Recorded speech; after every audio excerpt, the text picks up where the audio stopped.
신명기 18장입니다. 신명기 18장 21절.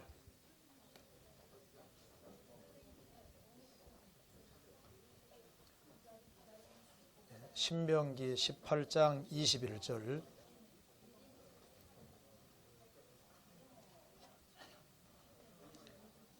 제가 읽겠습니다. 18장 21절입니다. 내가 혹시 심중에 이르기를 그 말이 여호와의 이르신 말씀인지 우리가 어떻게 알려 하리라.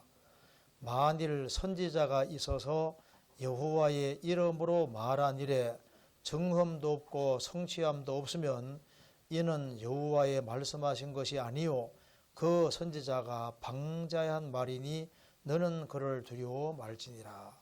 거기까지입니다.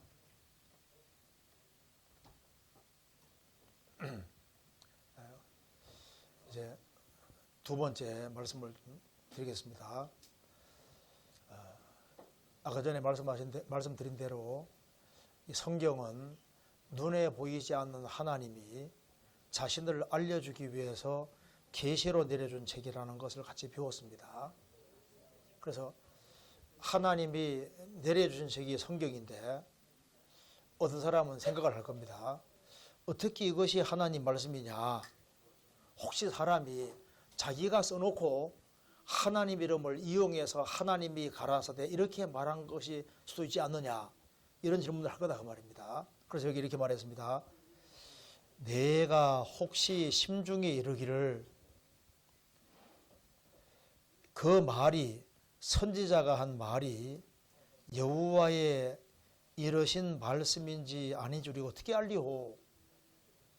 우리 시대에 사기치는 사람들이 많은데 자기가 얘기해놓고 하나님이 말씀하셨다 이렇게 하나님 이름을 악용할 수도 있지 않느냐.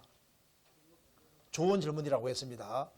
22절에 만일 선지자가 있어서 여호와의 이름으로 말한 일에 정함도 없고 성취함도 없으면 이는 여호와의 말씀하신 것이 아니요. 그렇죠. 아무리 어떤 사람이 이제 책을 딱 써놓고 여기다 하나님이 가라사대 뭐 이런 식으로 했다고 하면은 그게 그 말씀대로 될 리가 없잖아요. 될 리가 없으니까 여호와의 말씀하신 것이 아니요 그 선지자가 방자한 말이니 함부로 짓거린 말이니까 너는 그를 두려워 말지니라.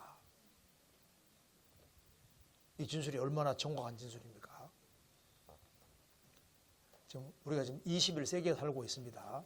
과학이 최고로 발달한 시대에 지금 살고 있는데 이 성경이 하나님 말씀이 아니라면은 앞에 있는 강사가 하나님 말씀입니다 한다고 하나님 말씀 되는 게 아니지 않습니까? 이게 정말 하나님 말씀이라면은 배우기만 하면 저절로 딱 드러나게 돼 있는 거예요. 자, 성경을 배우면은 왜 두려운 마음이 생기냐면은 성경대로 정확히 이루어지기 때문입니다. 자, 그러면 여기 이 성경이 참 복잡해 보이는데 이 성경책이 뭘 말하는 책일까요? 여기 읽어봅시다. 여기 자, 아까 전에 잠깐 정리해 봅시다. 자, 하나님은 모든 것을 아시는 분이라고 했습니다. 그분은 우주의 시작과 끝을 다 아십니다. 그러니까 하나님은 역사의 시작과 끝을 다 아십니다. 그래서 성경은 하나님의 책이기 때문에 성경에는 인류 역사를 전부 기록하고 있는 거예요. 그래서 성경 처음을 딱 펼치면은 여기 이제 성경은 1600년 동안 기록됐는데 과거부터 미래까지 다 기록됐는데 성경 처음에 태초에 하나님이 하늘과 땅을 창조하셨다. 성경 처음 시작이 천지창조고 성경 제일 마지막에 가면 또 내가 새 하늘과 새 땅을 보니 처음 하늘과 처음 땅이 없어졌고 바다 다시 있지 않더라. 새 하늘과 새 땅이 바로 천국입니다. 처음에 하늘과 처음에 땅은 없어졌다는 말씀은 지금 우리가 보고 있는 이 하늘과 땅은 없어졌고 새 하늘 새 땅에는 바다도 없더라. 성경은 우주의 시작부터 끝이 다 나와 있는 유일한 책인 겁니다. 자, 그러면 여기에 요한복음 3장 12절에서 예수님이 말씀했습니다. 내가 지상의 일을 말해도 믿지 않는다고 하면은 천상의 일을 말할 때 어떻게 믿겠느냐 말씀하셨는데, 성경은 딱 두 가지가 기록되어 있는데요. 땅의 일과 하늘의 일 두 가지가 기록되어 있습니다. 그럼 왜 하나님이 땅의 지상의 것을 자세히 말씀해 주셨냐 하면은 천상의 것을 믿게 하기 위해서요. 성경은 지상의 것과 천상의 것 두 가지를 말하고 있습니다. 그럼 그리고 왜 하나님이 눈에 보이는 역사를 자세히 말씀해 주셨냐면은 영적이고 영원한 걸 믿게 해주기 위해서다 그 말입니다. 그래서 우리가 이 시간에 성경에 정말 역사의 과거부터 미래까지가 다 기록되어 있는지를 확인해 볼 필요가 있습니다. 그래서 역사의 과거부터 미래까지 문자 그대로 다 기록되어 있다면은 이건 틀림없이 하나님 말씀이고, 그리고 이 성경대로 인생 문제를 해결해야 된다고 말입니다. 그래서 읽어봅시다. 어제 배운 대로, 아까 전에 배운 대로 과거 거슬러 올라가면은 최초의 두 사람이 나온다고 말씀드렸습니다. 이 두 사람이 살던 곳이 바로 에덴 동산이고, 지금 에덴 동산의 세 번째와 네 번째 강은 지금도 흐르고 있습니다. 그리고 에덴 동산 이후에 하나님이 인간이 죄를 지어서 에덴 동산에서 추방식 역사가 시작이 됐는데요. 사람들이 많아지면서 죄도 많아졌습니다. 창세기 6장 보시겠습니다. 창세기 6장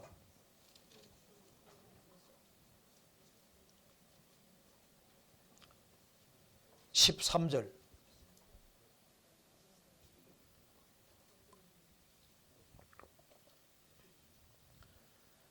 하나님이 노아에게 이르시되 모든 혈육 있는 자의 강포가 땅에 가득하므로 그 끝날이 내 앞에 이르렀으니 내가 그들을 땅과 함께 멸하리라.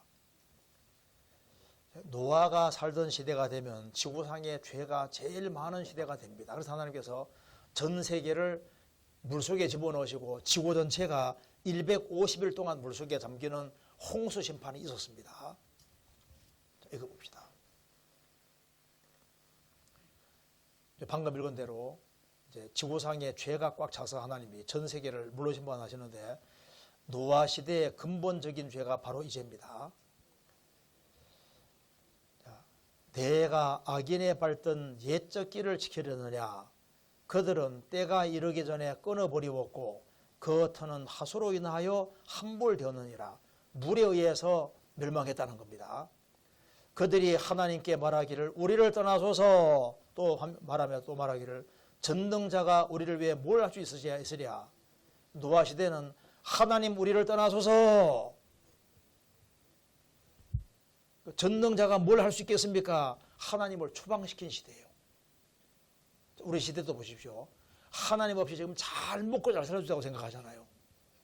예수님께서도 말씀하셨는데, 예수님이 재림하실 때도 사람들은 노아 시대와 똑같이 먹고 마시고 장가들고 시집가고 있다가 홍수가 나서 멸망시켰다고 했습니다.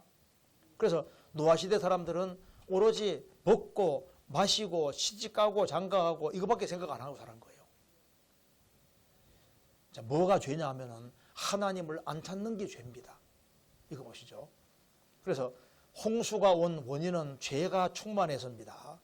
그래서 아담 이래로 사람이 많아지면서 지구상에 죄가 많아져서 하나님이 전 세계를 물로 심판하신 겁니다. 지구상에 죄가 차서 지구 전체를 물로 심판하셨는데요. 우리 시대도 노아 시대와 똑같이 죄가 세월이 지나가면 죄가 점점 많아져서 우리 시대는 노아 시대처럼 죄가 제일 많은 세대입니다. 앞으로 하나님은 전 세계를 불로 심판하십니다.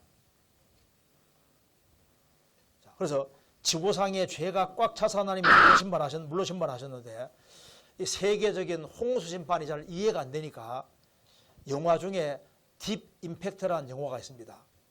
운석이 떨어지면서 바다에 떨어지면서 해일이 지고 덮치는 장면인데, 이 모습이 세계적인 홍수 모습과 비슷합니다. 잠깐 보도록 합시다.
지구 전체가 150일 동안 물속에 들어가니까 이거 막 가장 큰 심판입니다.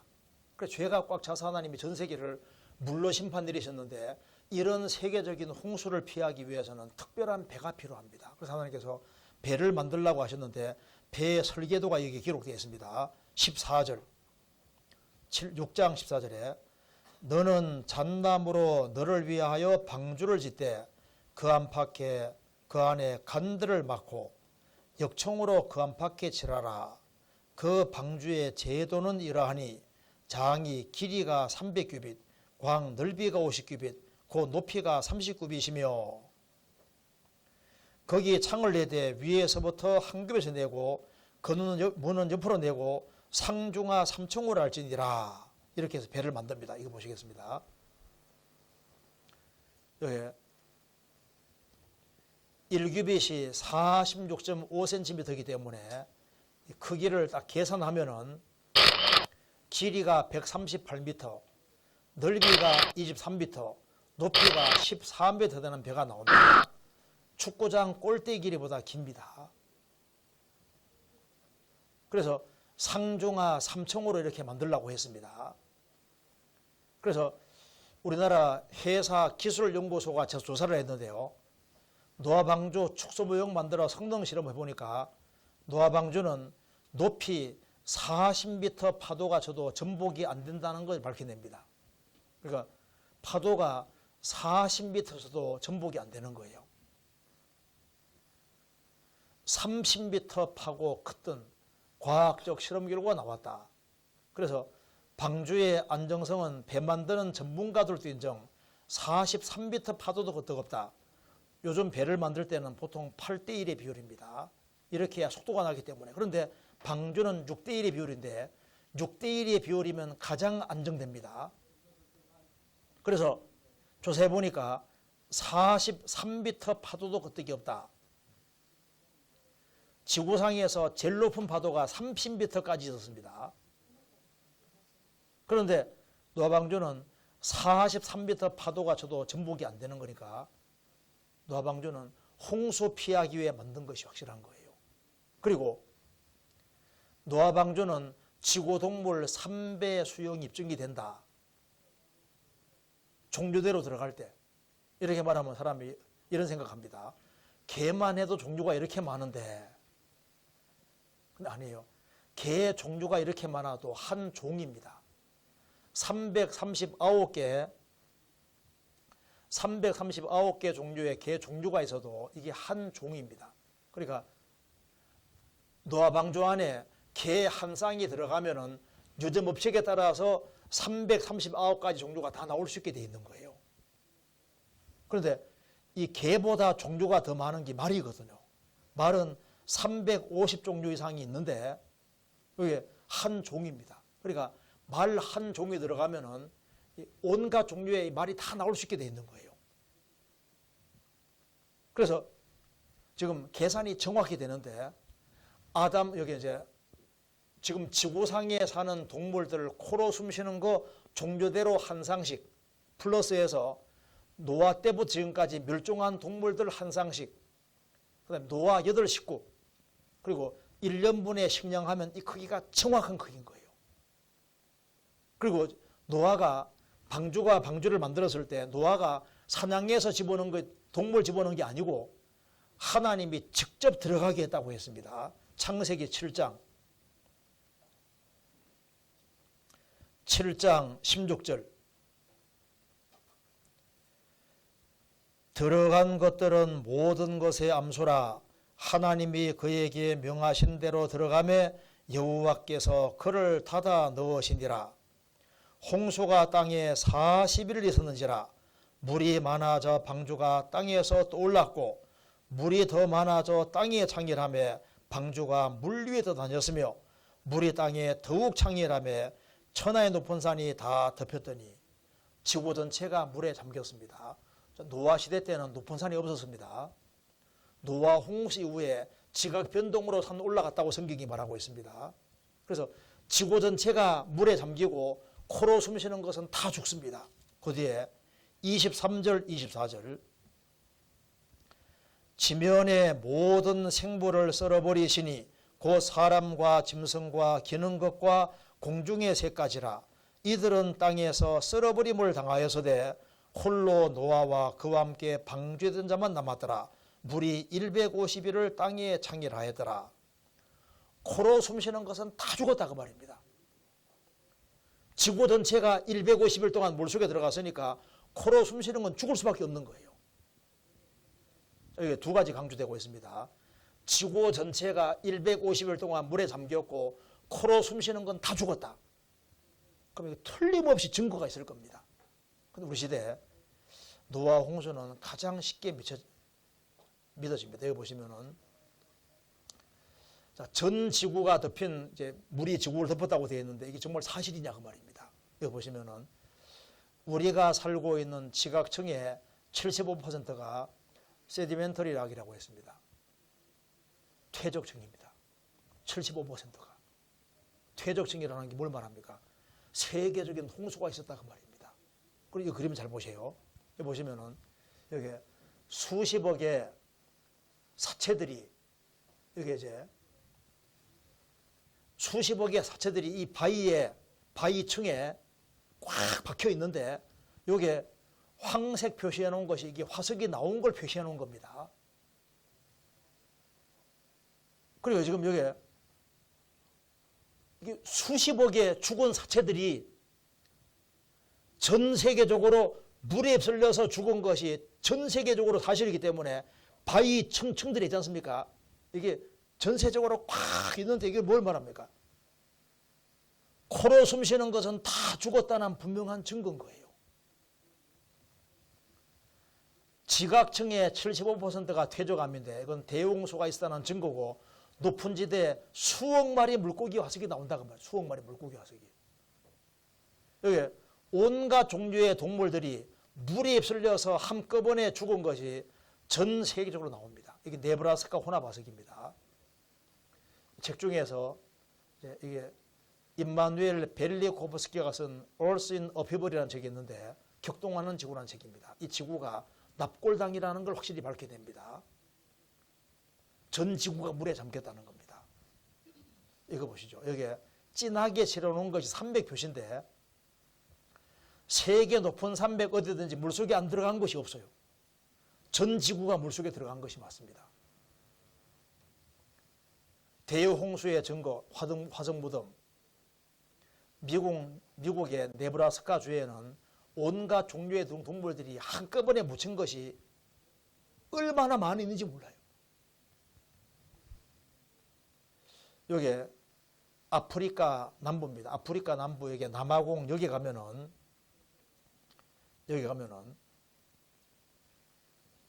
여기 카루라는 국립공원이 있는데요. 카루 국립공원이 있는데 여기에는 척추동물뼈가 얼마나 많으냐 하면은 이런 척추동물뼈가 이런 것들이 얼만큼 많으냐 하면은 7천억 개. 이런 것들이 몇 개라고요? 7천억. 7천억이면은 척추동물 뼈가 7천억 개. 그러니까 여기에 어마어마한 짐승들이 한꺼번에 물에 휩쓸려서 묻혔는데 7천억 개. 지구가 확 뒤집어진 것이 맞는 거예요. 여기 우리나라입니다. 제가 여기 전북 진안 완전 내륙이죠. 바다하고는 정말 거리가 먼 내륙인데 여기 전북 진안 말기처럼 생겨서 마이산이라는 데 제가 올라가 봤습니다. 여기 가보면은 정말 놀라운 것은 이 전부 자갈무더기예요. 자갈무더기. 이런 자갈무더기가 두 산 이루고 있는데 해발 고도가 670m인데 조개 껍데기들이 있고 여기 올라가 보면은 동글동글한 자갈을 시멘트를 비벼놓은 것처럼 이렇게 산 이루고 있습니다. 근데 더 놀라운 것은 저게 우리나라의 구미라는 곳에 가보면은 완전 내륙이죠. 여기 가보면 배틀산이라는 것이 있는데 제가 올라가 봤습니다. 올라가 보니까 산 전체가 이런 식으로 이런 것은 산에 있으면 안 되는 거잖아요. 산 전체가 이런 식으로 되어 있습니다. 이런 식으로. 산 전체가. 그래서 베틀산은 옛날에 물속에 있었던 것이 맞다는 걸 얘기를 하고 있습니다. 그래서 그다음에 여기 지구상의 제일 높은 산이 에베레스트산인데 물속에다가 올라갔습니다. 그래서 여기 보시면은 8,000m 이상의 높은 산은 14개가 있는데 전부 다 히말라야 산맥에 존재합니다. 그런데 에베레스트는 바다 밑바닥이었다. 그리고 8,000m나 높은 지층에서 해제밖에 살지 않는 조교화석이 발견된 것이다. 그래서 지구상의 제일 높은 산도 어디 있었느냐? 물속에 있었다. 물속에. 뉴턴지 표지인데요. 세계에서 제일 높은 봉우리에 왜 바다 밑에 지층이 존재할까? 여기 옐로밴드란 여기는 8,000m인데 여기 8,000m입니다. 여기가 8,000m인데 바다 생물 화석이 발견되어서 그곳이 해저였다는 걸 뒷받침해 주고 있다.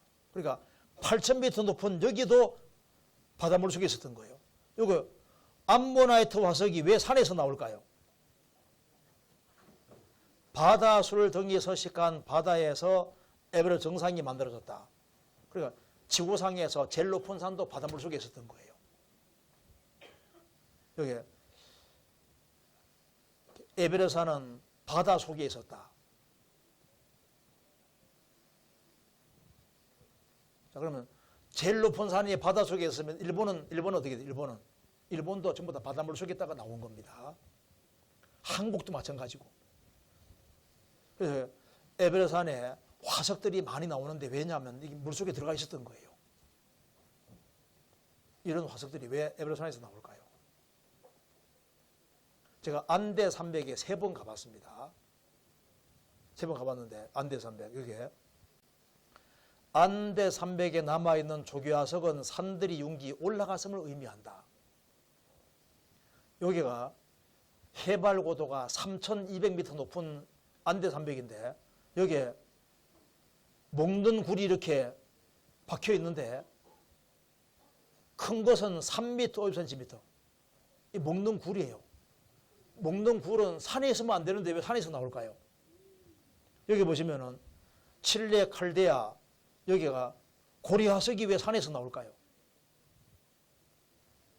이 고래 무덤입니다. 고래. 산 꼭대기에 고래화석들이 안데 산맥 높은 곳에서 발견되었다. 제가 여기 가보니까 여기가 4,167m인데요. 저기 2번 가봤습니다. 그런데 얼마나 머리가 어지러질한지 제 집사람과 같이 갔을 때 제 집사람은 들어 누웠습니다. 4,000m 높이 올라가니까 들어 누워요. 너무 힘들어가지고. 저는 약간 혈압이 낮아가지고 혈압 낮은 사람 좀 유리하더라니까요. 그런데 여기 가보시면요. 안데 산맥 전체가 다 물속에 딱 올라간 겁니다. 그리고 여기 봅시다. 제가 스페인 꾸엔카에 가봤는데요. 여기 마드리드에서 차 몰고 2시간 가면 꾸엔카거든요. 여기 가보면은 이게 완전 내륙인데 해발 고도가 1,450m거든요. 여기 가보면은 물속에 있다가 물에 깎여서 싹 지나갔는데 높이도 똑같고 여기에 화석이 무진장 나옵니다. 가서 보면은 이게 물속에 잠겼던 게 너무 확실해요. 그리고 여기서 화석이 얼마나 많이 나오는데 파는 장면입니다. 여기 동네 사람들이 파가지고 여기 파는 장면인데 여기 보시면 이런 것들이 왜 산에서 나올까요? 산속에 있었던 것이 맞는 거예요. 물속에 있었던 게 맞는 겁니다. 그리고 제가 몽골에 전도하러 여러 번 갔었는데 몽골은 완전 내륙이고 바다라는 걸 구경하지 못하고 죽는 사람이 이렇게 많은데 몽골에 제일 많은 것이 염호입니다. 소금호수. 그래서 해발 고도가 평균 1,400에 1,500m 되는데 여기가 지대가 굉장히 높은데 소금호수가 제일 많아요. 그래서 몽골 사람이 제일 쉽게 믿는 것이 세계적인 홍수 사건입니다. 여기 몽골 2번째 큰 도시 다르왕에서 찍은 겁니다. 소금호수입니다. 그리고 제가 그랜드 캐년에 가보니까 미국에 그랜드 캐년, 와 여기 가보니까 정말 실감나는 거 있죠. 브라이스 캐년, 자이언트 캐년, 그랜드 캐년, 이 그랜드 캐년이 대협곡인데요. 가서 보면은 정말 놀라운 것은 높이가 똑같아요. 높이가 똑같고 여기가 전부 다 퇴적층입니다. 여기 화석이 무지정 나오는 거 아시죠? 높이가 똑같아요.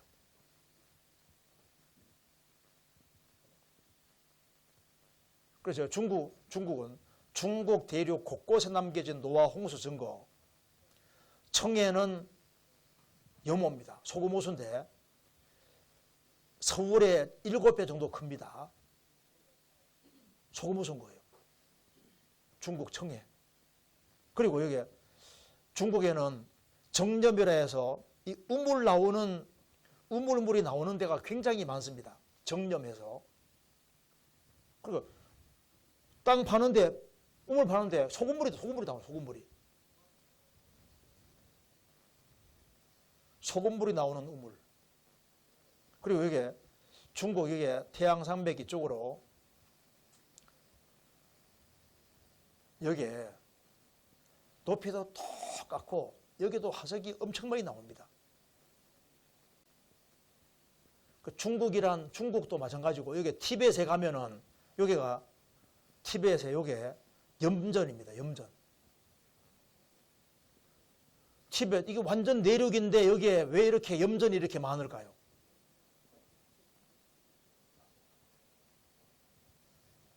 소금. 지구 전체가 물에 잠겼던 거예요. 제가 로키 산맥에 밴프에 가봤는데요. 캐나다 밴프에 가보니까 여기 이제 캐나다는 여기가 물속에 있었는데 사람들이 여기서 화석을 캐서 파는 장면입니다. 여기 제 얼굴 보이죠? 찍다 보니까 제일 찍혔어요. 이런 것들이 왜 산에서 나올까요? 그러니까 전부 다 물속에 들어가 있었던 것이 맞는 거예요. 그리고 여기 로키 산맥이 바다였다 물론입니다. 그리고 여기 보시면요. 제가 드럼헬러에 가봤는데 캐나다 여기입니다. 캘거리인데 캘거리에서 차 몰고 가면은 여기 드럼헬러가 나오는데 공룡이 많이 나온다 해서 갔습니다. 가보니까 얼마나 놀랍냐 하면은 여기 전부 다 퇴적암인데요.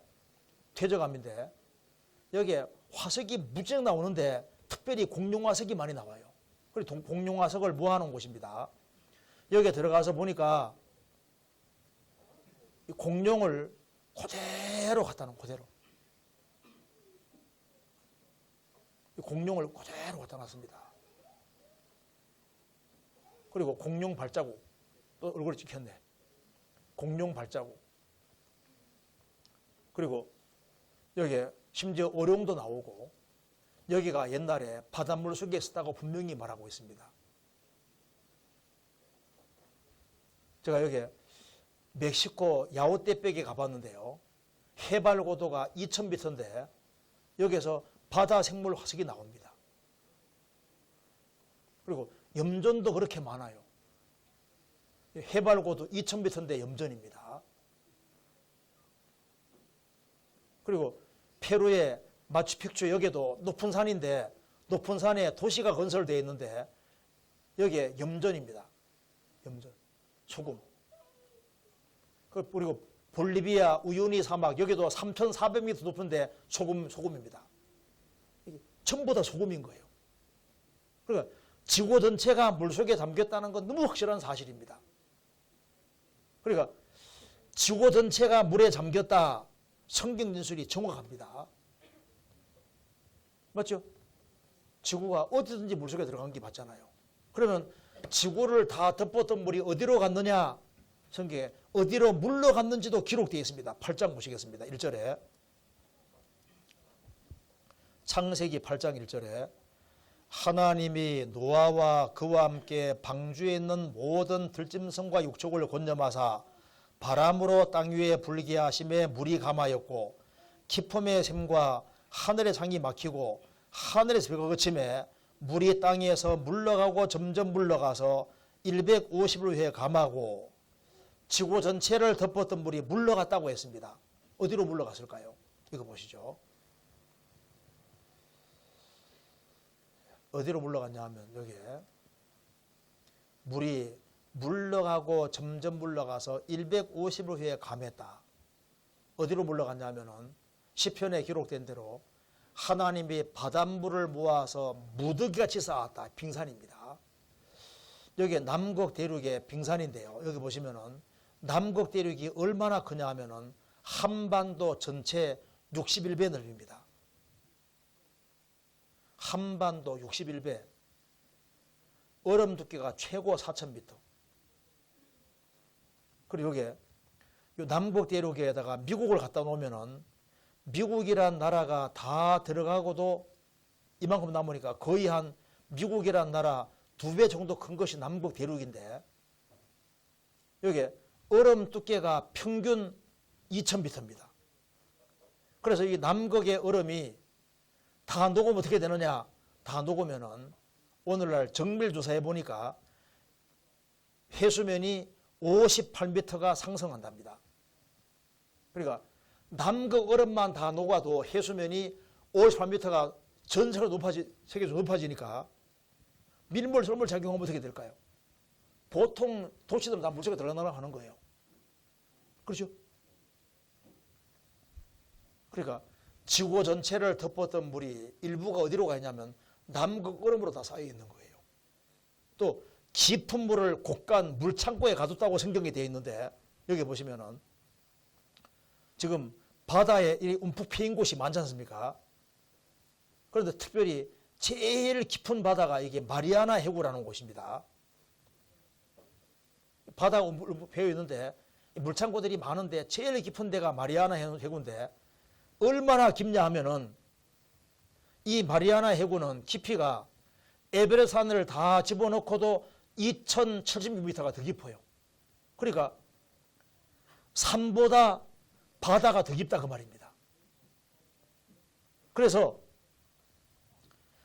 여기다가 마리아나 해구에다가 에베레스트 산을 다 집어넣으면은 이렇게 다 들어가고도 2,076m가 더 깊다 그 말입니다. 바다 밑이 11,529m. 이것도 부족해서 하나님께서 지각 변동 일으켜서 산 올라가고 골짜기 내려가게 했다고 했습니다. 시편 104편에 말한 대로. 그래서 여기 보시면요. 이 산이나 해령이 없이 물을 덮게 한다면은 지구 전체를 2,720m 두께로 물이 덮습니다. 그런데 하나님께서 이 지구가 이제 드러나게 하시되니까 이렇게 하신 겁니다. 한편으로는 얼음으로 올리고 한편으로는 바다를 움푹 패이게 만들고 한편으로는 조산 눈등 이렇게 해서 높은 산과 깊은 계곡이 생기게 만들었다고 되어 있으니까 바꿔 말하면은 높은 산을 끄집어 내리고 깊은 계곡 끌어올리고 빙하를 없애버리고 물창고 없애면은 노아 때와 똑같이 지구를 완전히 덮는데 이 지구 전체를 덮었던 물이 고스란히 남아있는 거예요. 계산해 보시면 딱 계산이 정확히 나옵니다. 돈만 세지 말고 여러분 계산해 보시면 전 지구를 덮었던 물이 지구상에 고스란히 남아있는데 성경에 말한 대로 남극 북극으로 얼음으로 밀려가고 물창고로 가두고 산 올라 골짜기 내려가게 하셨기 때문에 지구가 드러나게 됐는데 그러니까 높은 산에 하나같이 뭐가 나옵니까? 조기화석 물고기 화석이 나오잖아요. 그리고 더 놀라운 것 8장 4절 같이 읽겠습니다. 7월 곧 8장 4절 같이 읽겠습니다. 7월 곧 그달 17일에 방주가 아라라산에 머물렀으며 노아 방주 어디에 머물렀다고요? 아라라산. 여기 보시면 노아가 방주 만들고 동물들이 한 상씩 들어가고 방주문이 닫힙니다. 사람들은 노아를 비웃었습니다. 이거 세계적인 홍수가 온다고 비웃었는데 정말 홍수가 왔습니다. 방주는 아라라산에 머물렀다. 그런데 터키에 가면 정말 아라라산이 있는데 성경과 똑같은 산입니다. 아라라산. 아라라산 여기는 너무 높아서 항상 얼음으로 덮여 있습니다. 이 아라라산에 노아방주가 있는데요. 여기 노아방주는 사실이었다. 우주 비행사들의 아라라산 탐험. 노아방주는 실제로 있었다. 노아방주는 아라라산정 얼음 속에 있다. 노아방주 터키의 아라라산을 찾았다. 구약 성서 나오는 거 모양 거기 같아. 제가 좀 읽어드리겠습니다. 이 방주에 대해서는 증거가 너무 많은데 제가 간단하게 설명드리겠습니다. 여기 보시면은 기원전 475년에 갈대아 대장이고 역사학자인 베로수스는 아라라산을 방문하여 한눈에 방주를 알아봤다고 하며 자세한 관찰 기록을 남기고 있습니다. 기원전 30년 이집트 역사학자 아라마노스도 방주의 아라라산의 방주 목격당을 보고했고 헤롯 대왕 AD 1세기 헤롯 대왕의 전기 작가였던 다메섹의 니콜라스도 방주 목격담을 기록하면서 그곳에 아직도 방주를 만들던 목재들이 남아있다고 기록하고 있습니다. 그리고 여기에 1296년에 마르코 폴로도 아라라산 봉우리에 노아방주가 있다고 기록을 하고 있습니다. 그리고 여기에 1902년에 8살의 아르메니안 소년 조지 하고피안이 자기의 삼촌과 같이 아라라산에 올라가서 방주로 다가가서 내부까지 자세히 봤는데요. 노년에 사파가 알프레드 이리 박사를 시켜서 그려보게 한 것이 바로 이겁니다. 조지 하고피안이 삼촌같이 아라라산에 올라가서 방주를 봤고 방주 위에까지 올라갔습니다. 이 하고피안입니다. 올라가서 방주를 본 걸 화가시켜 그려보게 했습니다. 그리고 1916년에 러시아 비행기 조종사인 자바로스키 중위가 아라라산 북서쪽을 비행하다가 노아방주를 목격하고 자세히 보고하자 러시아 니콜라스 황제가 1년 후에 두 중대의 병사를 보내 관측 사진을 찍게 했으나 공산당 혁명 때문에 공개되지 못하고 있다가 여기에 150명 중에 몇 사람이 미국에 건너가서 이 사실을 얘기해서 이것이 드러나게 됐습니다. 블라디미르 로스코비카 중위 똑같은 사람 자바로스키가 나중에 이름을 로스코비카로 이름 바꿨습니다. 이 사람이 보고해서 100명 이상의 러시아 병사들이 아라라산에 올라가서 직접 찍은 거예요. 그리고 1955년에 프랑스 폭파 전문가 기술자 페런 다바라시가 자기 아들 라파엘과 함께 올라가서 방주 조각을 잘라서 짊어지고 돌아왔습니다. 5,000년 전 나무라고 통보를 받았고 그 다음에 이 사람이 나바라시입니다. 방주를 조각을 잘라서 짊어지고 돌아온 사람입니다.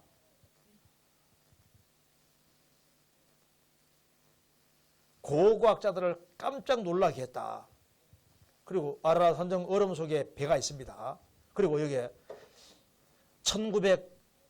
여기 보시면은 1989년에 터키 신문의 지국장인 아멧 알리 아슬란 박사가 이 사람이 이제 페런 다바라시, 제임스 오비 등을 수행하면서 아라라산을 50분 이상 다녀온 사람인데 이 사람이 찍은 것이 이겁니다. 89년에. 아멧 알리 아슬란 박사가 찍은 것이 바로 이거고 이걸 몰평해 보니까 아라라산에 이 배가 정말 아직까지 있는 거예요. 그리고 여기에 최근에 여기 제임스 어윈이라는 사람이 달나라 갔다 온 제임스 어윈이 아라라산에 올라가서 찍은 것이 바로 이겁니다. 89년 10월 27일에 제임스 어윈이 찍은 것이고 이 제임스 어윈은 한국에도 왔다 갔습니다. 이 사람이 노아방주를 찍고서 방주 선정가가 됐습니다. 그리고 이제 이 사람이 여기에 우주비행사 제임스 어윈이 네덜란드 국영 TV 기자와 찍은 것이 바로 이건데요. 여기 보시면은 이 사람 네덜란드 TV 기자인 얀덴 보시가 같이 제임스 어윈과 같이 가서 찍은 것이 요겁니다. 최근에 찍은 것이 요거. 그리고 이게 미국에는 노아 방주 공원을 만들어 놨는데 제가 가봤습니다. 가봤는데 얼마나 크냐 하면요. 방주 실제 크게 만들어 놨는데 정말 실감 나는 것이죠. 제가 여기에 들어가 보고 놀란 것이 여기 3층으로 이렇게 돼 있는데 동물들 우리까지 다 만들어 놓고 1년분 식량을 어떻게 보관했는지 노아 식구들이 어떻게 살았는지 물을 어떻게 공급받았는지 이런 걸 있지 않습니까? 설명을 쫙 해놔서 이제 사람들이 너무 많으면 밀려다니면서 이렇게 보는데요. 한번 쭉 구경하고 나오면 와 일단 크기가 엄청 크다는 걸 알게 되고 그다음에 야 이게 진짜구나 하는 그 실감이 확 나게 돼 있어요. 혹시 안 믿으시면 이거 한번 직접 가보세요. 여기 같이 갔던 팀들입니다. 이거 잠깐 봅시다.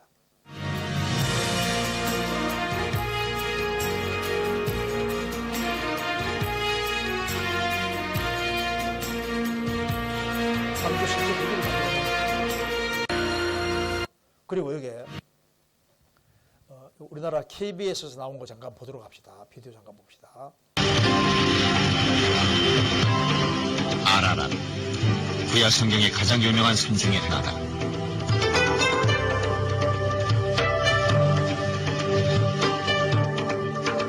창세기에 의하면 노아의 방주가 멈춘 곳이 이 아라랏이다. 이곳의 사람들은 아직도 자신들의 조상이 노아라고 믿는다.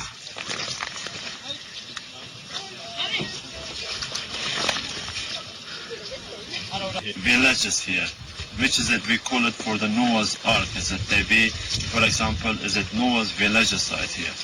But is it the time of the old time ago, for the many years ago, and they have for the like Noah's family site? 소년이 오른 곳은 아라랏을 탐사하는 학자들의 베이스 캠프였다. 아라랏은 고고학자, 신학자, 지질학자들의 큰 관심거리다. Ararat süslü bir gelindi ne düşüneyim yani? You say? Yes. He has married with Ararat. Ya. After the sheep of Sheep. Noah's Ark. Şey? Noah's Ark. Noah's Ark. Noah's Ark? Noah's Ark Mountain. Oh, this. Yeah. Yes. Yeah. It's true? True time. Yes? Yes. 바라시는 1952년에 아라렛산 1차 탐험을 시작했습니다. 현지인 가이드는 산마루에서 나를 버리고 가버렸죠. 그래서 나는 나 혼자라도 가기 위해 애썼습니다. 방주의 모습이 다 드러나지는 않았지만 난 유리 같은 얼음 밑에 거대하고 시커먼 형체가 얼어있는 걸 보았습니다. 그때 난 다시 돌아와서 그것이 뭔지 밝혀내리라고 생각했죠. 나바라시는 1955년 7월에 그의 어린 아들 라파엘을 동행하여 돌아왔습니다. 나바라시가 얼음에서부터 잘라낸 것은 손으로 다듬은 5피트 길이의 나무 기둥이었습니다. 이 순간은 꿈꿔왔었죠. 라파엘과 나는 꼭 크리스마스처럼 흥분했습니다. 그것을 등에 지고 산 아래로 나르려고 했지만 너무 무거웠습니다. 중심을 잡지 못할 정도였어요. 나바라시는 자신이 찾아낸 손으로 다듬어진 나무를 3개의 다른 연구실에 보내 검사했습니다. 그리고 이 나무는 5,000년 전의 것이라는 통보를 받았습니다. 성경이 말하는 홍수의 시기와 정확히 일치합니다. 우리는 어윈과 함께 비행기를 타고 아라렛 산주위를 날고 있었는데 아우라 협곡주위를 날다가 우리는 눈 덮인 산 정상에 돌출되어 있는 어떤 물체를 보았습니다. 이것은 마치 노아의 방주처럼 보였습니다. 우리는 몹시 흥분했지만은 비행 시간이 다 돼서 기지로 다시 돌아가야만 했습니다. 하지만 우리 중 몇 사람은 이것이 분명 노아의 방주일 거라고 확신을 했습니다. 그래서 맨 마지막 탐사길에 올랐을 때 우리는 터키 정부로부터 모든 허가를 받았고 마침내 우리는 그날 오후 노아의 방주를 보았습니다. 모든 목격은 아호라 협곡 위의 아라렛산의 북쪽에서 이루어졌습니다. 자, 그런데요. 제가 홍콩에 가보니까 이게 홍콩입니다. 홍콩에도 노아 방주 크기 똑같은 걸 만들어 놨어요. 제가 이 노아 방주에 3일 동안 3박 4일 동안 여기 있었거든요. 있었는데 여기도 실제 크기를 만들어 놨는데 요 사람들이 이제 아라라산에 올라가서 방주를 찍어 온 사람인데요. 요 사람들이 이제 2003년부터 아라라산에 올라가기 시작했습니다. 2003년에 올라갔는데 실패하고 2004년에 실패, 2006년 실패, 2007년 실패, 2008년에 아라라산 방주에 있는 위치를 알아내고 2009년에는 장비를 가져가서 찍었습니다. 그리고 이제 2010년 4월 달에 공개적으로 발표를 했지 않습니까? 이게 이제 죄송합니다. 여기 가면 설명이 쫙 나와 있어요. 그리고 여기에 터키에서 발견됐는데 기자회견을 가지고 이 사람들이 기자회견 가졌는데 이 사람들이 한국에도 왔습니다. 이제 한국 팀과 같이 아라라산에 다시 올라가는 거로 계획이 되어 있습니다. 올라가거든요. 그래서 여기 7개 공간 중에서 6개를 촬영까지 다 했는데요. 비디오가 있습니다. 촬영까지 다 했는데 이 방주가 아라라산의 얼음 속에 정말 있는 거예요. 비디오 다 있는데 시간이 없어가지고요. 그래서 이게 노아 방주가 아라라산에 실제로 있고 그래서 지금 여기 한국하고 같이 합동팀을 구성해서 다시 올라가는 걸로 계획이 되어 있습니다. 하나님이 천년 냉장고 속에 딱 넣어놓으신 거예요. 하필이면 아라라산입니다. 후지산이 아닙니다. 백두산 아닙니다. 한라산이 아니고 무슨 산이라고요? 아라라산. 그러니까 하나님이 천년 냉장고 속에 딱 넣어놓으시지 않습니까? 그리고 이 성경은 전부 다 사실을 말하고 있는 거예요. 그리고 이제 노아 홍수 후에 하나님 말씀하십니다. 너희들은 뭉쳐 살지 말고 흩어 살아라 명령해 주시고 축복해 주셨습니다. 그래서 이걸 보시면은 노아 홍수 후에 하나님이 무지개를 주시고서 전 세계를 물로는 심판하지 않겠다고 약속해 주신 겁니다. 자, 그런데 이런 일이 생겼어요. 창세기 11장에 보시면은 이제 노아 식구들이 똘똘 뭉쳐서 바벨탑을 쌓는 거예요. 그래서 하나님이 초자연적으로 개입해서 언어와 종족을 갈라버립니다. 이걸 바벨탑 사건이라고 하는데요. 이것도 사실로 드러납니다. 이거 잠깐 보시겠습니까? 여기 노아에게 셈과 함과 야벳 세 아들이 있었는데 함의 후예 중에 니무롯이라는 사람이 태어나서 이 사람이 중심이 돼서 바벨탑을 쌓고 하나님의 심판바다가 흩어지게 됩니다.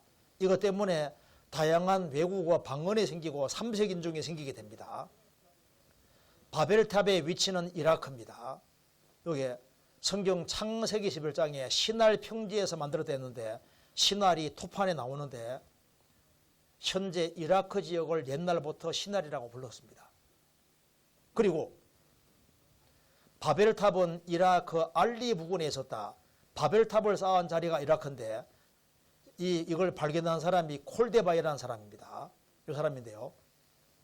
이 사람이 분명히 바벨탑이 있을 텐데 찾을 수가 없는 거예요. 그러다 결국은 찾아냈는데 여기입니다. 여기가 바벨탑 자리인데 어떻게 발견하게 됐냐 하면은 이라크 사람들이 어디에선가 벽돌을 자꾸 가져오는 거예요. 그래서 가보니까 여기인 거예요.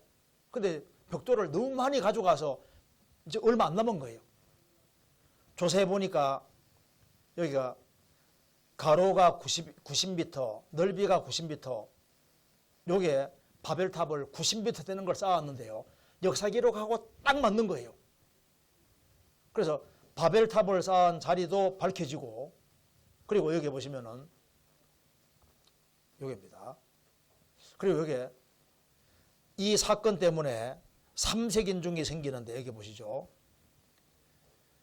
함의 후에는 흑인종 계열로서 아프리카로 가고, 야벳 후에는 러시아 유럽으로 가고, 이제 셈의 후에는 아시아로 가는데 황인종이 이릅니다. 이렇게 해서 한반도 통해서 일본으로 들어가고, 또 일본은 베링해를 지나서 미국으로 들어갔기 때문에 아메리카 인디언들이 황인종입니다.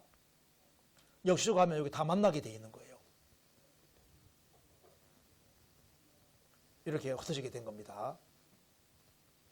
그리고 세계사 교과서의 셈함 야벳이 이게 노아 세 아들 이름이에요. 셈함 야벳이. 그리고 여기 3세긴 정도 기원은 바벨 사건입니다. 그래서 여기 피부 색깔이 유전적으로는 64개까지 가능합니다. 88에 64개가 가능한데 이걸 줄이면은 16개, 더 줄이면은 한 세대 안에도 흑인종, 확인종, 백인종이 나올 수 있게 되어 있는 거예요. 그리고 이제 이 바벨 사건이 왜 중요하냐 하면은 여기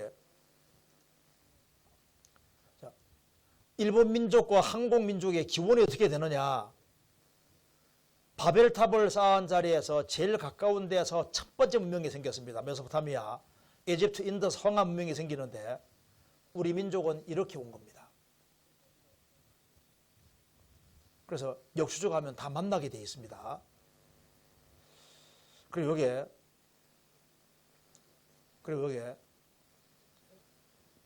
여기 제일 중요한데요. 이 바벨탑 사건이 있고 난 이후에 사람들이 하나님의 심판받고 흩어지면서 처음에는 하나님에 대한 기억 가지고 있었는데 세월이 흘러가면서 하나님에 대한 기억이 점점 흐려지면서 다양한 우상 숭배가 생기게 된 겁니다. 다양한 종교가 발생하게 됐습니다. 그래서 바벨 사건이 있었고 전 세계가 우상 숭배에 떨어져 참 하나님을 잃어버렸기 때문에 하나님이 갈대아 우르에서 한 사람을 무조건 불러내셨는데 그 사람이 바로 아브라함입니다. 그리고 하나님이 아브라함에게 세 가지 약속해 주십니다. 창세기 12장 찾겠습니다. 12장 1절부터 3절까지입니다.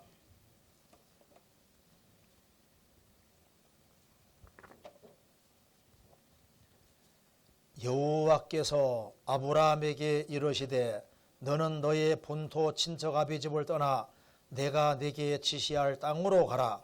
내가 너로 큰 민족을 이루고 내게 복을 주어 내 이름을 창대케 하리니 너는 복의 근원이 될지라. 너를 축복하는 자에게는 내가 복을 드리고 너를 저주하는 자에게는 내가 저주하리니 땅의 모든 족속이 너를 인하여 복을 얻을 것이니라 하신지라. 여기 하나님이 세 가지 약속했습니다. 내가 지시하는 땅으로 가라.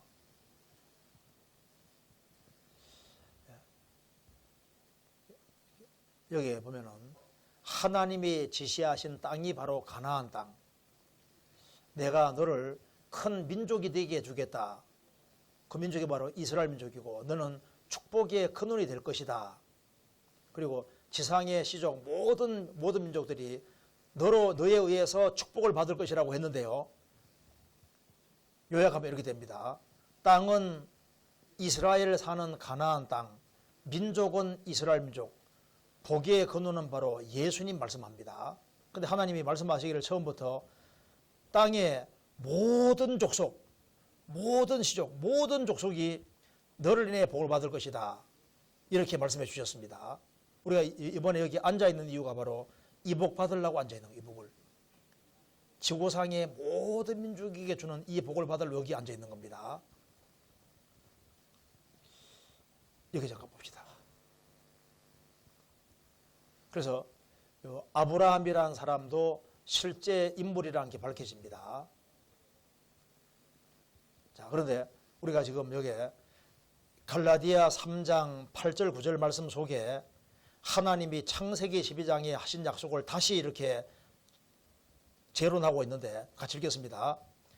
또 하나님이 이방을 믿음으로 말미암아 의로 정하실 것을 성경이 미리 알고 먼저 아브라함에게 복음을 전하되 모든 이방이 너를 인하여 복을 받으리라 하였으니 그러므로 믿음으로 말미암는 자는 믿음 있는 아브라함과 함께 복을 받느니라.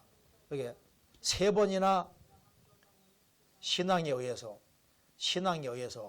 신앙의 아브라함 이렇게 되어 있지 않습니까? 그러니까 세 번이나 신앙으로. 여기서 이제 중요한 사실을 알 수 있습니다. 오늘 이 말씀이 굉장히 중요합니다. 다른 건 몰라도 이건 꼭 기억해야 됩니다. 이거 보세요. 지금 바벨탑 있고 난 이후에 사람들이 흩어지면서 다양한 종교들이 발생하게 됐는데 세상 우상과 종교는 하나같이 하는 얘기가 똑같아요. 뭐냐면 너가 잘해봐. 너가 열심히 하면 좋은 데 갈 거야. 다 이렇게 말해줍니다. 전부 다 하나같이 행위를 강조한다고 말입니다. 그러니까 불교든 이슬람교든 힌두교든 무슨 종교든 간에 신에게 잘 빌면은 그리고 착하게 열심히 살아면은 좋은 데 간다고 다 얘기해 주는데 성경은 아닙니다. 너희들 착하게 사는 것은 고맙지만은 그렇게 해서 천국은 못 간다고 얘기를 하는 거예요. 어떻게 해야 되느냐? 인간이 뭘 해서는 하나님께 올 수 있는 사람이 없기 때문에 하나님께서는 사람이 하나님 앞에 갈 수 있는 길을 정하셨는데 신앙으로. 신앙이라는 게 뭐냐면은 믿음이라는 거 뭐냐면은 내가 못하기 때문에 내가 못하는 걸 하나님이 대신 다 해놓으셨어요. 그래서 아브라함 너를 통해서 모든 민족이 못 받는다는 말씀 무슨 말이냐 하면은 이스라엘을 통해서 예수님이 오셔서 십자가에 죽으시고 부활하심으로 구원을 완성하셨고 우리가 못하는 걸 하나님이 대신 다 해놓으셨기 때문에 하나님이 해놓으신 걸 받아들이는 것이 믿음이다 그 말입니다. 그래서 쉽게 말하면 이렇습니다. 내가 100억의 빚을 지고 있는데 나는 셀러리맨입니다. 평생에도 100억을 못 갚아요. 세상 종교는 뭐라 하냐면 네가 책임져 이겁니다. 성경은 뭐냐 하면은 자식이 못 갚으면 부모님이 갚아주면 되잖아요. 그렇지 않습니까?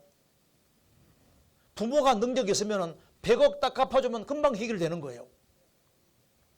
그래서 세상 종교와 성경이 정반대입니다. 그래서 좀 보세요. 종교 경전을 아무리 읽어보고 세상 종교 섭렵해보고 다 해도 하나같이 뭐냐면 네가 열심히 해.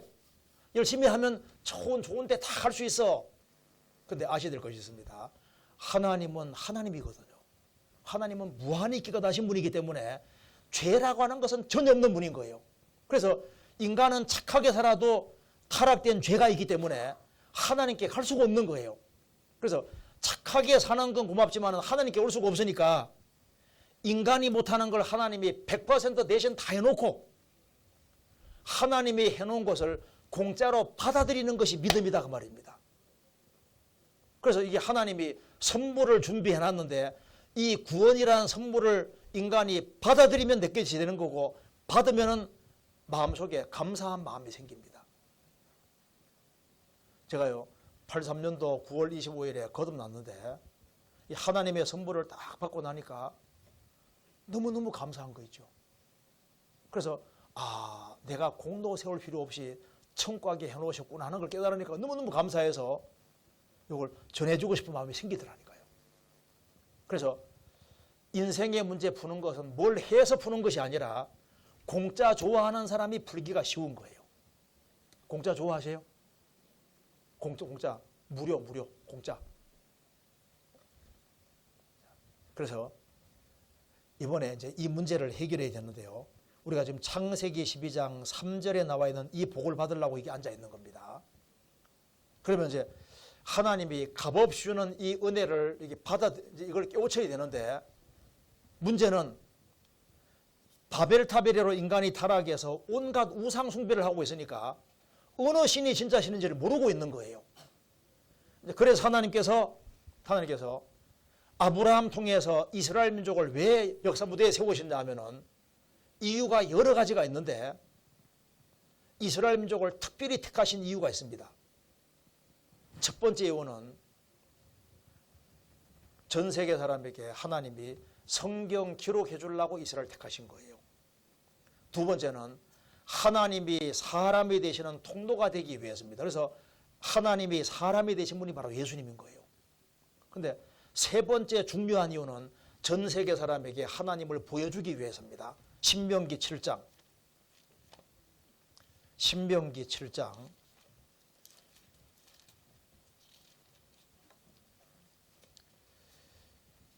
6절입니다. 7장 6절.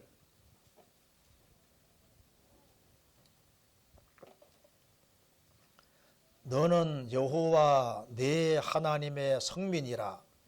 내 하나님 여호와께서 지상 만민 중에서 너를 자기 기업 백성으로 택하셨나니 여호와께서 너희를 기뻐하시고 너희를 택하심은 너희가 다른 민족보다 수요가 많은 용고가 아니라 너희는 모든 민족 중에 가장 적으니라.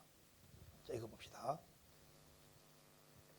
자, 이스라엘 민족을 선택하는 이유가 여러 가지가 있는데 그 중에 하나가 하나님의 증인이 되게 하기 위해 택하신 겁니다.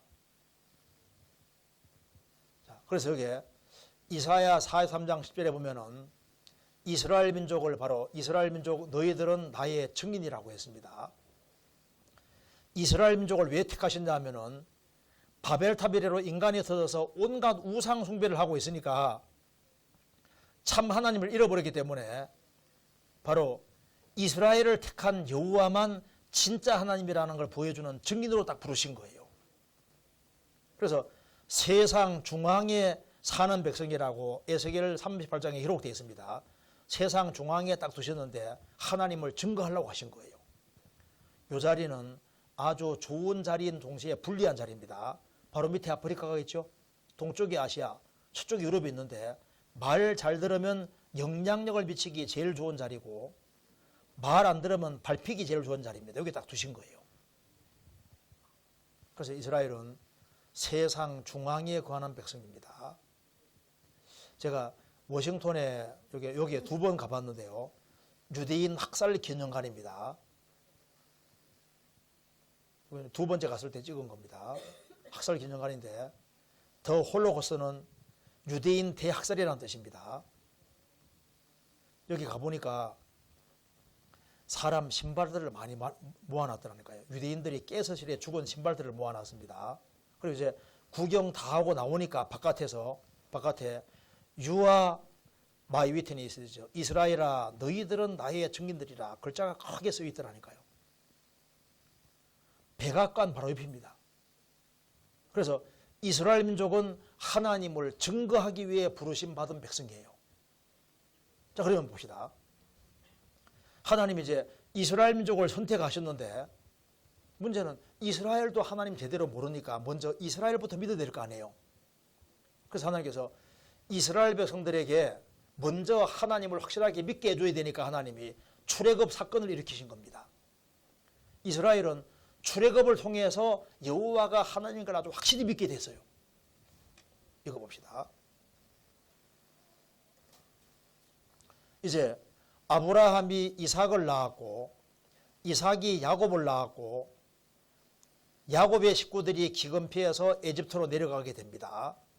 그리고 여기에 아브라함이 이제 하란 거쳐서 가나안 땅으로 들어갔는데 가나안 땅에서 이제 야곱이 12아들을 낳습니다. 그런데 가나안 땅에 기근이 심해서 기근 피해서 에집트로 내려갑니다. 그런데 기근 끝나면 얼른 가나안 땅 가면 좋은데 그만 물러앉아 버렸습니다. 그래서 졸지에 노예가 돼서 수백 년 동안 노예 생활하다가 모세 인도로 이제 출애굽을 해서 이제 다시 가나안 땅에 들어가게 되는 겁니다. 이때 출애굽을 할 때 홍해 바다가 갈라졌는데 이것도 사실로 드러납니다. 성경에서 보시겠습니다. 출애굽기 14장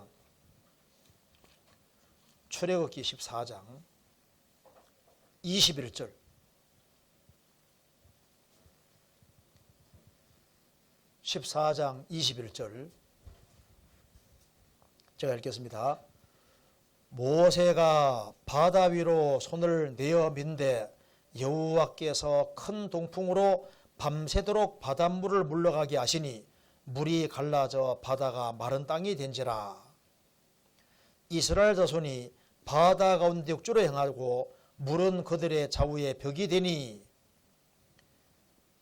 26절 여호와께서 모세에게 이르시되 내 손을 바다 위로 내어 밀어 물이 애굽 사람들과 그 병거들과 마병들 위에 다시 흐르게 하라 하시니 모세고 손을 바다 위로 내어 밀매 새벽이 미쳐 바다에 그 세력이 회복된지라. 애굽 사람들이 물을 거스려 도망하나 여호와께서 애굽 사람들을 바다 가운데 엎으시니 물이 다시 흘러 병거들과 기병들을 덮되 그들의 뒤를 쫓아 바다에 들어간 바로의 군대를 다 덮고 하나도 남기지 아니하였더라. 그래서 에집트 사람들은 완전히 심판받고 이스라엘 민족은 건진받았습니다. 그런데 이것이 사실로 드러납니다. 이거 보시겠습니다. 여기 출애굽을 할 때 바다가 마른 땅이 되고 물이 갈라졌습니다. 그리고 이제 파라오 왕의 군대가 완전히 다 죽었습니다. 그런데 출애굽 사건이 밝혀지는데요. 이거 보시겠습니다. 오늘날 출애굽 위치가 여기라는 게 밝혀집니다. 여기 코로싱 사이트라고 그랬죠. 근데 여기가 여기로 갈라졌는데 10계란 영화 보면은 모세가 지팡이를 내밀으니까 홍해바다가 쫙 갈라지고 이스라엘 민족은 통과하고 에집트 군대들은 이제 쫓아오다가 죽는 장면이 나와 있는데 이 그림을 잘 보시면 여기 보시면은요. 이 넓이가 너무 좁아요. 이 정도 넓이면은 출애굽을 할 때 보행하는 장정 60만 명이니까 여자와 유아파만 한 200만 명 되는데 200만 명 되는 사람이 이렇게 좁은 데 통과하면 언제 통과하겠습니까? 조사를 해보니까 여기가 바로 출애굽한 지점입니다. 지명도 남아있는데 누에이바 알 무자이나 월 오브 모지즈 오프닝 모세가 물을 가는 곳이라는 뜻인데 여기에 기둥이 있습니다. 맞은편에도 80년 초까지 기둥이 있었는데요. 여기에 솔로몬이 출애굽을 기념해서 기둥 세웠다는 내용이 기록되어 있었는데 사우디 정부에서 이걸 빼가지고 어디 감춰놓고 깃대만 딱 꽂아놨습니다. 과거에 있었거든요. 깃대만 지금 딱 꽂아놨습니다. 그런데 요 두 지점을 사이에 두고 바다 밑이 이렇게 생겼어요. 이렇게. 여기가 넓이가 무려 6km입니다. 이쪽에는 수심이 깊습니다. 그러니까 물이 좌우에 벽이 되고 이스라엘 민족이 이리로 와 통과한 거예요. 그러니까 바다 밑이 출애굽을 할 수 있게 돼 있고 그리고 여기에 병거바퀴들이 그대로 나오는데 여기에 왜 홍해란 말이 붙었냐면 이게 홍자가 붉은 홍자입니다. 홍해, 레드시 붉은 바다인데 여기에 옛날부터 산호가 많이 살아서 병거바퀴가 굴러떨어지면 부식돼 없어지는데 산호가 둘러싸면 형체가 남아있지 않습니까? 그래서 2000년 돼서 들어가 보니까 산호에 둘러싸여서 병거바퀴들이 그대로 남아있는데 출애굽 당시에 병거바퀴가 그대로 있는 거예요. 촬영 다 했잖아요. 산호가 있으니까 병거바퀴가 그대로 형태를 가지고 있습니다. 이건 합금이기 때문에 물속에서도 부식이 안 되고 그리고 산호가 둘러싸지도 않습니다. 출애굽 당시에 병거바퀴가 그대로 남아 있습니다. 홍해 바다 속에. 비료가 다 있는데요. 그래서 하나님이 안 믿을까 봐 증거를 딱 남겨두셔서 한번 보세요. 이 바다 밑에 하필이면 왜 거기에만 출애굽을 할 수 있게 딱 돼 있을까요? 그리고 출애굽 당시에 병거바퀴들이 왜 거기에 그대로 남아 있을까요? 하나님이 안 믿을까 봐 증거를 딱 남겨놓으신 거예요. 그리고 이제 출애굽을 하고 난 이후에 이스라엘은 하나님과 중요한 계약을 맺습니다. 이겁니다. 하나님 말씀했습니다. 이스라엘아, 이제 너희들은 내가 여호와인 줄 알겠느냐? 이제 내가 너희들에게 말씀을 내려주는데 너희들이 내 말씀에 순종하면 기록된 대로 복, 불순종하면 기록된 대로 저주받을 것이라고 계약을 세웁니다. 이 계약 내용이 신명기 28장에 기록이 되어 있는데 순종하면 기록된 대로 복, 불순종하면 기록된 대로 저주받는다고 말씀하셨습니다. 그래서 신명기 28장에 나와 있는 말씀대로 요약하면 이렇게 됩니다. 이것이 이렇게 가로로 타워 있는 게 이방인입니다. 이방인은 이스라엘을 제외한 사람들을 말하는데 이방인들은 흥하고 망하는 것이 비슷비슷해요. 그런데 이스라엘은 일종의 모델 케이스 샘플이기 때문에 여기에 세로 타원형이 바로 유대인입니다. 그래서 유대인들은 순종의 길을 걸어가면 모든 민족이 위에 있도록 정하시고 모든 민족 머리가 되도록 정하시고 말 안 들으면은 가장 비참한 역사가 가져서 모든 민족의 아래가 되고 꼬리가 되도록 하나님이 정하셨습니다. 그래서 육신적으로 잘 될 때 제일 잘 되는 것이 이스라엘 사람이고 안 될 때 제일 안 되는 것이 이스라엘 민족인 거예요. 이렇게 이제 계약을 맺고 가나안 땅에 들어갔다가 말입니다. 가나안 땅 들어가서 순종할 때는 기록된 대로 복, 불순종할 때는 기록된 대로 저주를 받았는데 이스라엘이 가나안 땅 들어가서 불순종함으로 받은 저주를 요약하면 이런 도표가 나옵니다. 이스라엘이 가나안 땅 들어가서 처음에 말 안 들을 때는 여기 8년 동안 이방인 압제를 받습니다. 그래서 고통 중에 하나님께 부르짖으면 하나님이 건져주십니다. 잘 살다가 또 타락하면 또 하나님이 12년 동안 이방인 압제를 받게 합니다. 또 부르짖으면 건져주시고 또 타락하면 23년 동안, 처음에는 25년 안쪽에 벌을 받다가 이제 더 악해지니까 40년 압제도 받았고, 더 악해지니까 70년 압제도 받고, 더 악해지니까 수백 년 동안 이방인 압제도 받았는데 예수님 배척했을 때는 장장 2000년 동안 힘을 받다가 우리 시대에 정확히 들어옵니다. 성경에는 이스라엘이 불순종하면 받을 벌이 정확히 기록되어 있는데 이 벌이 기록된 대로 정확히 이루어진 겁니다. 그래서 여기에 다음 시간에 배울 건데요. 이제 예수님이 말씀했습니다. 이스라엘아, 너희들이 내 말씀을 거역하면은 기록된 대로 벌받을 것이라고 말씀을 하셨고, 예수님 오시기 1500년 전에 모세도 이스라엘아, 너희들이 예수님 배척하면 어떻게 벌받을지를 말씀하셨고, 사무엘 선지자부터 말라기까지 구약의 모든 선지자가 말했습니다. 이스라엘아, 예수님 배척하면 너희들이 가장 큰 크게 망한다고 누누이 말씀하셨는데 이스라엘 대다수가 예수님 배척하는 길을 택함으로 가장 큰 행보를 받게 됩니다. 여기 신명기 28장, 요것만 간단하게 배우고 잠깐 쉬겠습니다. 신명기 28장. 자, 이스라엘이 끝까지 말 안 들을 때 받을 벌이 이렇게 기록되어 있습니다.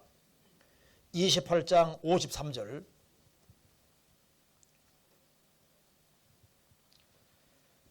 내가 대적에게 애워싸이고 맹렬히 서서 곤란케 함을 당함으로 내 하나님 여호와께서 내게 주신 자녀 곧 내 몸의 소생의 고기를 먹을 것이라.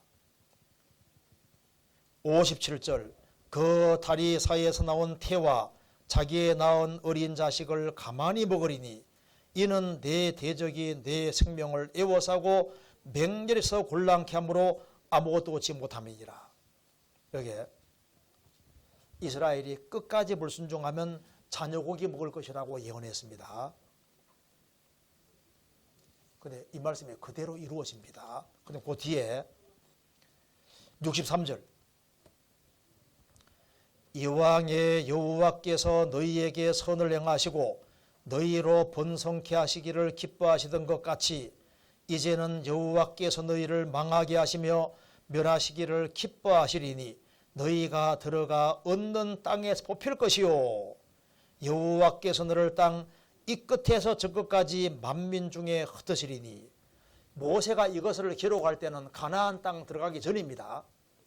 모세는 가나안 땅 못 들어간 사람인데 광야에서 그것을 기록했습니다.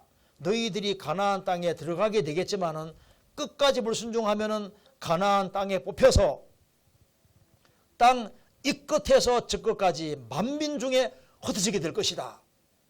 그래서 실제로 이스라엘은 2000년 동안 유랑민족이 되잖아요.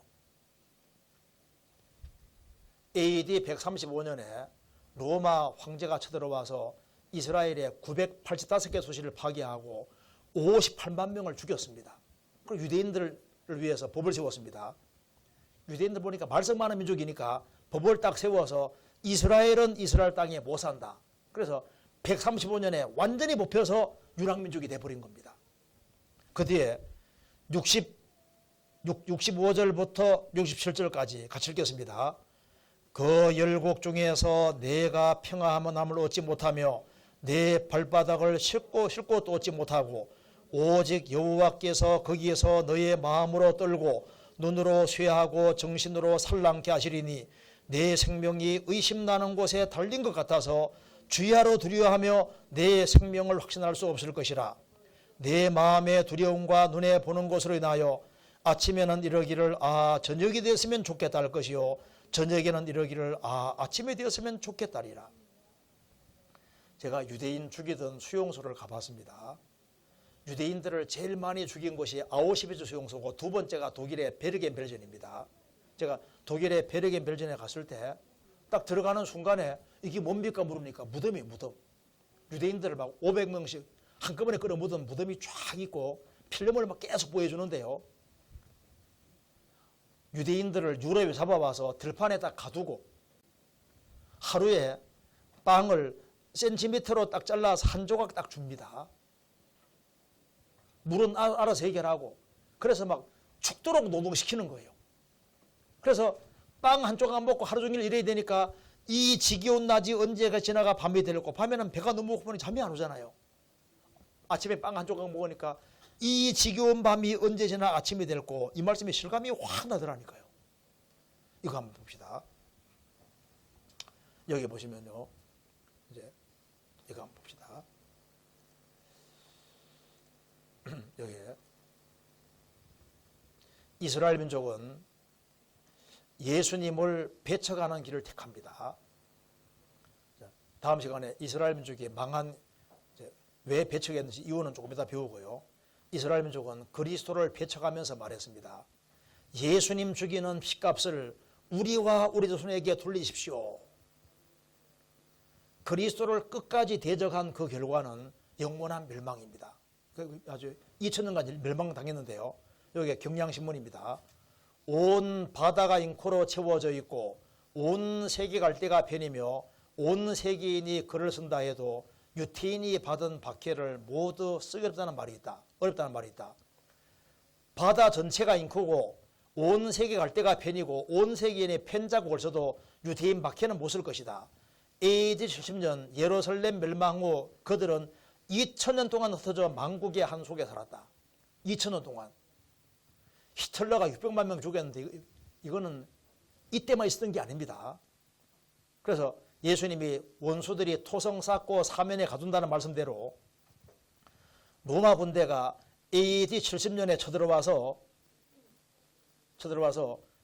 여기에다가 본진을 두고 예루살렘의 첫 번째 성벽을 부수고 두 번째 성벽을 부쉈는데 세 번째를 못 부숴서 토성사 사면으로 가둡니다. 예수님 말씀하신 대로 토성사 가두어서 5개월 동안 포위 공격 당하니까 성 안에 먹을 것이 없잖아요. 그래서 실제로 자녀 고기를 먹습니다. 그래서 요세푸스라는 역사학자가 기록하기를 이스라엘은 자녀 고기 먹었다는 것을 정확히 기록으로 남기고 있습니다. 굶주려 견디다 못해 자식을 잡아먹다. 그래서 자녀 고기를 먹는다는 말씀이 그대로 이루어졌고, 그리고 레위기 16장에 이스라엘 땅을 황복케 하리니 거기에 거하는 너희 대적들이 그것을 노랄 것이며 내가 너희를 열방 중에 흩을 것이요 내가 칼을 빼어 너희를 따르게 하리니 너희의 땅이 황무하며 너희의 성읍이 양편이라. 이스라엘 땅이 황무지가 되고 이스라엘 민족은 전 세계에 터지고 칼을 빼어 따르게 한다는 말씀이 그대로 이루어집니다. 그래서 유대인들은 전 세계 융합 민족이 됩니다. 내가 너희들을 열방 중에 흩을 것이요. 이 말씀이 그대로 이루어지고 적과 끓여는 이스라엘 땅은 정말 황무지가 되어 2000년 동안 황무지가 되고 70년에 110만 명, 135년에 58만 명 계속 죽임당하다가 2차 대전 중에 600만 명 죽임당했으니까 칼을 빼어 따르게 한다. 그 말씀이 그대로 이루어졌습니다. 그래서 유대인들은 그리스도 배척한 죄로 2000년 유랑 생활 동안에 얼마나 비참하게 망한지 모릅니다. 그러다가 우리 시대에 지금 이스라엘 민족이 회복되는데요. 유대인들은 박해받고 도망치고 했는데 유대인들이 얼마나 망한지 모르잖아요. 근데 이 내용이 너무 끔찍하니까 넘어가고, 그래서 이스라엘 민족은 이렇게 2000년 동안 얼마나 비참하게 망하다가 우리 시대에 와서 이스라엘 민족이 다시 나라가 됩니다. 여기 그리스도 배척한죄로 1900년 이상 망하다가 1948년 5월 14일에 독립을 했지 않습니까? 성경에 이스라엘 민족이 독립할 것도 정확히 기록되어 있어요. 그리고 지금 세계 돈줄을 다 잡는다는 말씀도 그대로 이루어지는데요.